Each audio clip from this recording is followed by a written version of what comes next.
세월이 벌써 까마득하고 남편은 내 남편인지 아님 내 친구인지 분간도 안 될 만큼 편해져서 이성적인 설렘을 느낀 지도 오래입니다.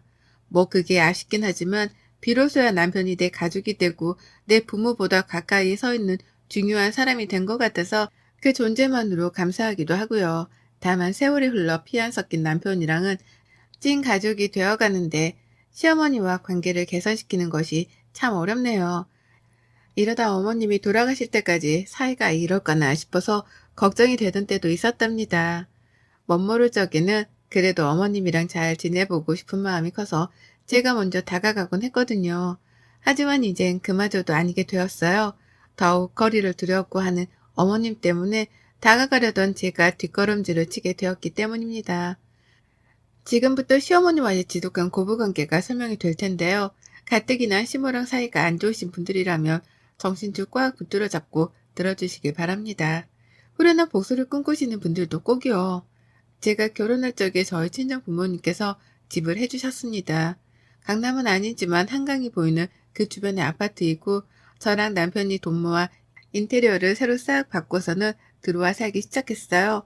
집 말고도 저희 아버지는 남편한테 결혼하며 차도 새 걸로 사다 주셨고 출근할 때 입으라면서 자신이 가지고 있던 명품 넥타이나 넥타이 핀 등 가지고는 좋은 거란 좋은 건 죄다 물려주셨습니다. 하나밖에 없는 사유라면서 말이죠. 제가 위로 오빠만 둘이 있는 막내 딸이거든요. 부모님께서 이혼을 하고 난 후 아빠가 뒤늦게 재혼을 하게 되면서 저랑 오빠들이 어린 시절 마음고생이 심했습니다. 경제적으로는 한 번도 어려워 본 적이 없는 저희였지만 부부싸움을 밥 먹듯 하고 툭하면 집을 나가는 엄마 때문에 마음고생만큼은 그 누구 못지않게 어렵게 살았어요. 그 때문인지 재혼을 하면서도 아빠는 새엄마보다 저희 자식들을 먼저 생각하셨고 재혼을 하고 난 후에도 지금껏 늘 자식이 먼저라 말씀을 하는 분이셨습니다. 그렇게 자식들을 소중하다고 챙겨주시니 저희 남매들도 자연스레 새엄마가 안쓰럽다며 더 잘해주려 다가가기 시작했고요. 그러다 보니 지금은 어엿한 한 가족이 되었어요. 서로 누구보다 우선으로 아끼는 것도 잘 알고 있고 그래서 말 안 해도 소중한지를 아는 찐 가족 말입니다. 남편은 저희 아버지한테 차도 받고 신혼집도 뷰 좋은 곳으로 받으니 좋아라 했어요. 좋아라 할 수밖에 없었죠. 시댁은 그럴 형편이 아니었거든요. 저희 시댁은 강남에 위치해 있습니다. 목 좋은 곳의 아파트로 말이죠. 하지만 그뿐이었어요. 강남에 있는 아파트에 살고 계시긴 했지만 그것도 교육률이 상당하셨던 어머님이 시아버지께 조르고 졸라서 이사를 간 것이었다고 하더라고요. 처음엔 전세로 말입니다.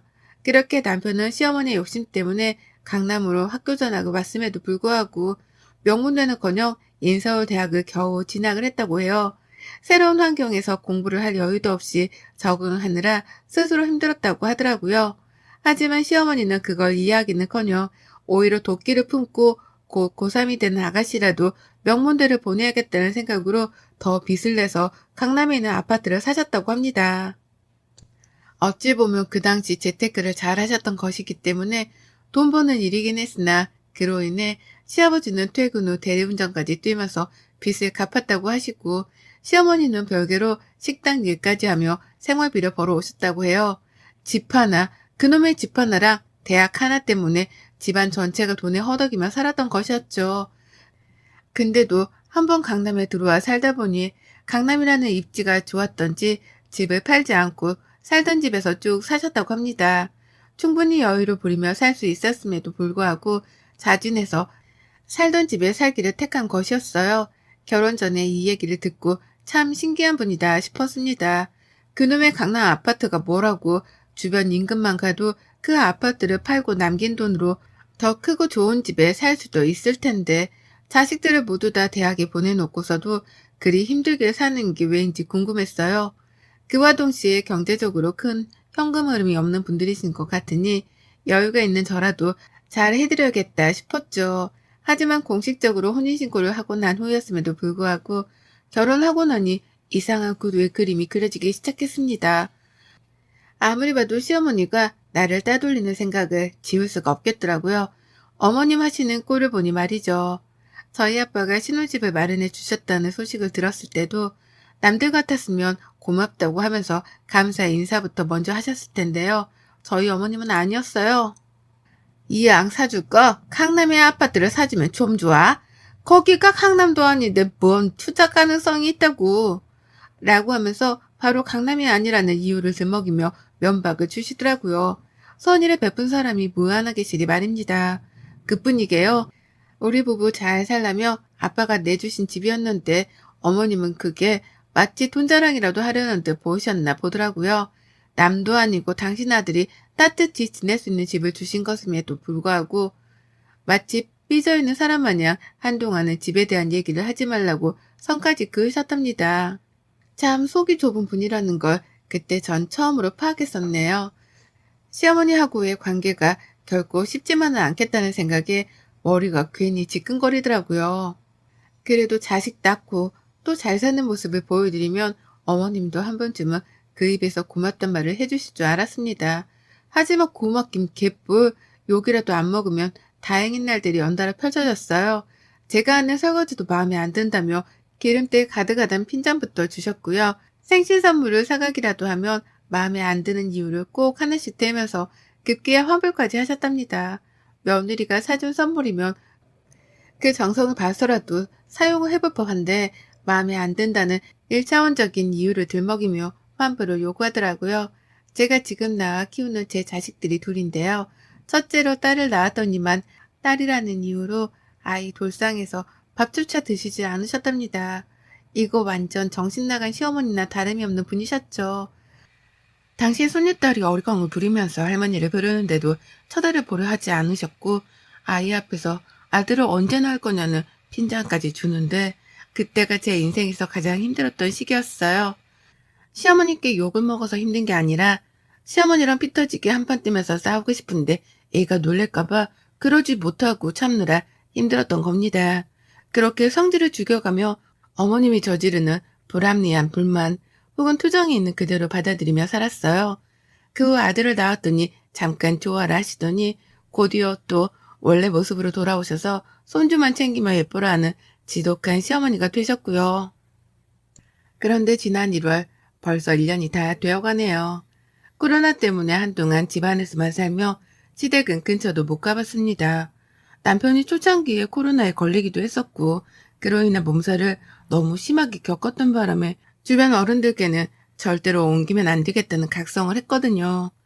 그렇게 안 찾아뵙는 대신에 남편이 대신 안부 연락을 시부모님께 자주 했고 그러면 저도 옆에서 아이들이랑 인사를 드리곤 했어요. 그러다가 지난 1월 오래간만에 시댁을 찾아뵈었습니다. 근데요, 어머님이 밥도 잘 먹고 식후 커피도 잘 마신 듯 하시더니만 곧장 너는 빼고 니들만 들어와 라고 하면서 제 남편과 아가씨를 부르시더라고요.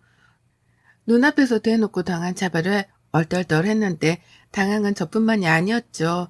남편도 그렇고 아가씨도 그렇고 이렇게까지 티를 내며 우리만 불러야겠냐며 시어머니께 눈치를 줬는데 어머님은 아무 상관도 하질 않으셨습니다.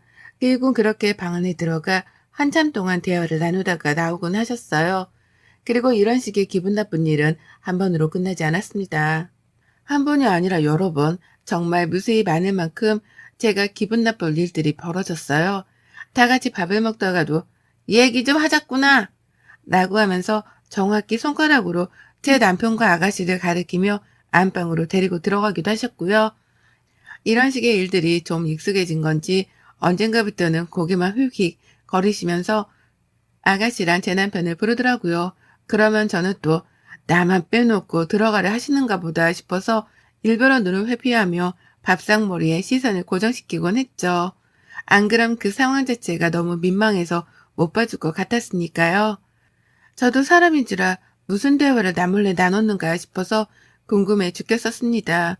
그와 동시에 나를 쏙 빼놓고 할 얘기가 뭐가 있는가 싶어 화도 났고요.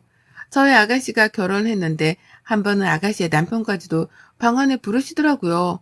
며느리는 저는 빼놓고 사이만 불러낸 것이었습니다. 아무리 생각해도 이해가 가질 않았어요.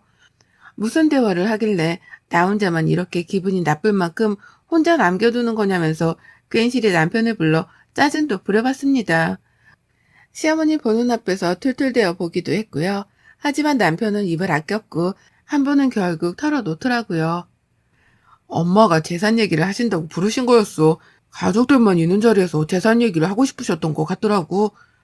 당신이 이해를 해줘. 라고 말이에요. 남편의 말을 듣고 나니 그제서야 이해가 가기 시작했어요. 큰 재산이든 작은 재산이든 자기 자식들만 두고서 재산 얘기를 하고 싶으셨겠거니 했습니다. 그래서 이해를 해드리려고 처음엔 수긍을 했네요. 다만 기분이 여전히 좋지 않더라고요. 시어머니는 당신 집안에서 지내는 제사도 그렇고 시부모님 각자의 생신도 그렇고 각종 경조사며 며느리의 손길이 필요로 할 일에 대해서는 무조건 저부터 찾곤 하셨거든요. 무조건 제가 도와야 할 일들이었으니까요. 그런데 돈 나누는 재산 문제 가지고서는 며느리를 대놓고 제외시켜 두기까지 하면서 자기들끼리 속닥거렸다고 생각을 하니 할 말이 없었습니다. 필요할 때만 가족이라는 걸 새삼 깨달아 서글펐던 거죠. 하지만 그 후로도 어머님은 저를 빼놓은 채로 남편과 아가씨를 방 안에 불러들이셨고 애들까지 왜 엄마를 빼놓는 거냐는 눈치를 채기 시작한 때에 저는 뜻밖의 대화를 엿듣게 되었습니다. 가뜩이나 방 안에 들어가 대화를 마치고 나오면 아가씨 표정이 늘 떨떠름했거든요. 저를 본체만지 하면서 지나칠 때도 있었고요. 한 번은 얘기 잘하고 나왔냐고 그냥 멀뚱히 물어봤는데 제 말에 대답을 피하면서 쌩 하고 먼저 가겠다며 집을 나가버린 적도 있었어요. 왜 저러나 싶어서 황당하던 표정으로 남편을 바라보면 남편은 아가씨를 쳐다보며 제 시선을 회피하려고도 했었고요. 불필요한 행동들을 보이며 저를 피한다는 게 느껴지니 기분이 너무 별로였습니다. 그래서 한 번은 무슨 얘기를 저렇게 하길래 나를 본체만 채까지 하나 싶어서 바로 문 앞에부터 귀를 기울였어요. 혹시나 내가 돈 욕심이 많아 보이니 돈 얘기는 하지 말라며 며느리에 대한 뒷담화라도 나누는가 싶어서 말입니다. 만약 그렇다면 저도 가만둘 생각은 없었어요. 누구 덕에 집 걱정 안 하고 결혼해서 호강하며 살고 있는데 그런 며느리한테 좋은 덕담은 못해주망정 뒷담 하나 까고 있다면 가차없이 반박하고 싸움을 걸기라도 할 참이었습니다. 그런 마음으로 귀를 기울이는데 전 경악을 금치 못했어요. 시어머니의 목소리밖에 들리질 않았는데요. 시어머니가 제가 또? 라는 말로 대화를 시작하더라고요. 설마 그 제가 나를 가리키는 건가 싶어서 귀를 쫑긋 기울였습니다. 그랬더니만 이어지는 말이 정말 가관이었어요. 오늘은 내가 화를 안 내보려고 했는데 쟤를 보니 화가 날 수밖에 없다. 굼떠서 행동도 느리고 시어머니가 앞에서 밥을 다 먹었으면 물이라도 떠다 주는 게 정상인데 가만히 앉아서 지 자식들부터 챙기는 거 봐라. 저런 밥상머리 교육으로 어디 자식을 가르치려고 드는지 세상이 정말 말세다 말세. 라고 하면서 저의 행동에 대한 뒷담화를 늘어놓고 계시던 겁니다. 오늘은 화를 안 내보려고 했다고 말씀을 하는 거 보니 평상시에도 이런 식으로 제 뒷담화를 나누던 게 분명해 보였어요. 옆에서 신우이는 나도 엄마 말 듣고 나서 언니를 보니까 행동에 문제가 많더라. 근데 언니는 자기 스스로 문제가 있는 줄을 모르는 것 같아. 라고 하며 시어머니의 말을 맞받아 쳤고요. 뒷담화를 어머님께 들어오면서 결국 시누이도 시어머니와 한마음으로 저를 달갑지 않게 바라보기 시작한 겁니다. 그런 두 사람의 대화를 들으며 가슴이 벌렁벌렁 거렸어요. 재산 얘기는커녕 돈 얘기는 일절 꺼내지도 않은 채 제 뒷담화만 늘어놓고 있던 모습에 기가 찼던 거죠. 늘 이런 식으로 모일 때마다 안방에 불러 며느리 욕을 하셨구나 싶어서 울분이 터져 나왔습니다. 그리고는 새삼 내 남편이 뭔가 말을 해주길 바랬는데요. 믿었던 남편마저도 시어머니 옆에서는 시어머니 편만 들더라고요. 내가 잘 타일러야 하는데 엄마도 알잖아. 저 사람 애들 키우느라 성격이 예민해져서 다른 건 신경을 못 써. 그러니까 엄마가 그냥 그러려니 이해를 해줘. 라고요. 제가 잘못을 한 것도 없고 전 그냥 시댁에서 밥만 잘 먹었을 뿐인데 자기들끼리 속닥거리고 있는 이 사람들의 작당에 전 환멸이 났습니다. 그래서 결국 문을 박차고 들어가 버리려는데 문이 잠겨 있더라고요. 거기서 또 열이 받아서는 결국 밖에서 문을 차버렸습니다. 안에서 시모가 놀라 소리 지르는 게 들렸지만 저는 그러자마자 바로 집 밖을 뛰쳐나갔습니다. 남편이 급하게 저를 따라 나와 붙잡으며 변명을 하더라고요. 시어머니가 그냥 힘들어서 하소연을 한 거고 자기는 그냥 그 말에 동조만 해드렸을 뿐 다른 뜻은 없었다고 말이죠. 그러니 필요 이상으로 화를 내지 말고 집으로 들어가자며 저를 설득해 부르는데 남편의 말을 하나도 믿을 수 없었어요. 재산 얘기를 한다고 해놓고서는 제 얘기, 그것도 뒷담화만 신랄하게 나누고 있었단 걸 참을 수 없었던 거죠. 결국 저는 남편까지 뿌리치고는 시댁 아파트 동 입구 앞까지 나왔다가 그냥 집으로 가기 너무 억울하더라고요. 그래서 하는 수 없이 시어머니께도 똑같이 갚아드려야겠다 생각을 했어요. 믿었던 내 편이 남편에게조차 뒷담화를 하면서 웃음거리로 만들려고 한 시어머니께 저는 그에 맞는 합당한 방법으로 되갚음을 해드리고자 했답니다. 그건 바로 앞담화였죠. 치사하게 똑같은 뒷담화를 까고 싶지 않았어요. 이왕 복수를 하고 이왕 속 시원하게 안갚음을 할 바에야 앞담화를 까드리는 게 낫겠다 싶었습니다. 화가 나 씩씩대는 저를 보면서 지나가는 어느 아주버님이 아는 척을 하는 거예요. 한두 번씩 시어머니 댁으로 들어가는 걸 본 시댁 바로 앞집 아주머니셨습니다. 화가 난 채로 얼굴이 잔뜩 붉어져 있는데 그걸 보고 궁금하셨던지 더욱 격하게 아는 척을 하며 다가오는 거예요. 보통 같았으면 그냥 가볍게 인사만 드리고 후다닥 제 갈 길을 갔었을 텐데 이번만큼은 그냥 지나치기가 힘들었어요. 뒤에서 남편이 엘리베이터를 타고 저를 따라오는 중이었는데 그런 남편의 존재를 알면서도 시댁의 이웃분이던 그 아주머님께 큰 소리를 쳤습니다. 아유, 정말 화나서 이혼해야겠다고 집을 나와버렸어요. 라고 말입니다. 그러자 뒤에서 저를 향해 걸어오고 있던 남편이 갑작스레 발걸음을 멈추더라고요. 상황이 민망하다고 생각이 들어 굳이 이웃분께 얼굴을 비추지 않는 게 낫겠다 판단을 한 겁니다. 그리고 저는 남편이 그러거나 말거나 무시를 한 채 더욱 격렬히 이웃분께 소리를 질렀어요. 저희 어머님 원래 저렇게 모지고 정없는 분이세요? 평소에도 이웃분들께 그러시죠? 라고 말입니다. 저는 그 순간 이웃 아주머님의 얼굴 표정을 봤는데 아주머니가 아주 호기심 어린 표정으로 절 보시더라고요. 마치 무슨 일인지 궁금해 죽겠다는 표정을 하고 다가와 뭔데? 왜 그러는데? 시어머니랑 싼 거야? 왜? 뭔데? 라면서 물음표를 든 질문을 멈추지 않으셨습니다. 그래서 전 있었던 일에 대해 전부 다 말씀을 드렸죠. 시어머니가 집에 초대를 해놓고 며느리만 빼놓은 채 나머지 식구들만 안방에 데리고 들어가 며느리 뒷담화를 깠다고 말입니다. 한두 번도 아니고 매번 그렇게 사이 좋았던 시누이랑 남편 사이에서 이간질을 대놓고 하면서 나를 농락했다고 아주 열불나 죽겠다며 남의 아파트 앞에서 고래고래 소리를 질렀죠. 그러자 사람들은 하나둘 모여들었고 급기야 베란다에서도 저를 쳐다 내려보는 이유까지 있었습니다. 남편은 이미 사라지고 난 후였고 저는 남편이 도망을 쳤다는 게 더 화가 나 더 열불을 내며 시어머니 앞담화를 깠죠. 제가 이렇게 말을 하자 몇 호인데요? 누구 집이더라? 라고 하면서 시어머니가 누군지에 대해 확인하라는 사람들이 하나둘 나타나기도 했고요. 결국 이웃 아주머니의 제보로 저희 시어머니가 누군지에 대해 온 아파트 동네 아주머니들이 알아차리게 되었답니다. 그 중에서는 딸 자식을 키우고 있었는지 어떻게 남의 집 딸을 그리 대놓고 무시할 수 있냐며 저만큼이나 화를 내주신 분도 계셨고요. 더러운 똥을 밟은 셈치고 이참에 연을 끊고 살라며 응원을 해주는 이웃도 계셨어요. 시어머니랑 평소에 사이가 좋지 못했던 건지 맞은편 이웃 아주머니조차도 그 집은 내가 언젠가 이사단이 날 줄 알았어. 아줌마가 늘 쌍표를 통해서는 말도 살갑게를 못하고 나도 어울리기가 힘들더라니까. 라고 하면서 제 편을 들어주셨어요. 그렇게 저는 제 뒷담화를 듣고 화가 미치도록 났던 그날 밤 똑같이 안갚음을 해주겠다며 시어머니의 아파트 이웃 사촌들 앞에서 시어머니 욕을 신랄하게 해버렸답니다. 나중에야 남편으로부터 사실을 전해들은 건지 시어머니가 아파트 입구 앞까지 내려오셨더라고요. 그래서 제가 심호욕을 하다가 시어머니 얼굴을 보고는 잠시 입을 다물었는데 그 순간 모두가 시어머니를 쳐다봤습니다. 누군지 얼굴을 봐야겠다면서 입구 안으로 들어가려는 사람도 있었죠. 그 꼴을 보자 시어머니는 겁이 난 건지 도로 저에게 걸어오지도 못하신 채 엘리베이터를 타고 집으로 올라가셨답니다. 내 욕을 그리 얍삽하게 하셨던 것처럼 저에게 당당히 찾아와 따지기라도 할 줄 알았는데요.